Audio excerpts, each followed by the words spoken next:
পরীক্ষা দিয়ে নিয়ে আসছি পরে কথা বলি। তারপর এমসি বাজার। আপনার ছেলের নাম কি? জাহিদ হাসান। এবার কি এসএসসি পরীক্ষার্থী?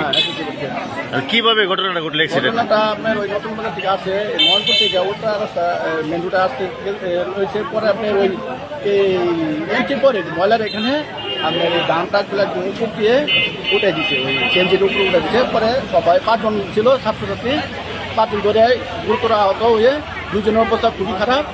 আর এই পরে এই আল্লাহরাতে নিয়ে আসা হয়েছে। পরীক্ষা দিতে পারবে?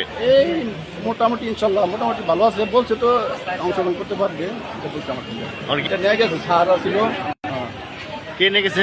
এই স্যার ছোটো কলিমের স্যার, দুটা স্যার আসলো, এরা এসে নিয়ে গেছে। নিয়ে গেছে পরীক্ষা দিতে পারবে? পরীক্ষা দিতে চলে গেছে আর কি। আপনার এই 8:30টার দিকে আর কি। 8:30 দিকে 5 জন ধরে আহত। 5 জন ধরে, মানে চেঞ্জি কোনো চিহ্ন বিন্ন নয়, মানে মিশে গেছে। সিএনজি আছে কোথায়? চেঞ্জি যা ছিল আমি তো দেখে আছি আপনার ওই এমসি বাজার ওই ময়লার ওখানে আসছিল, কই আছে আমি বলতে পারবো না।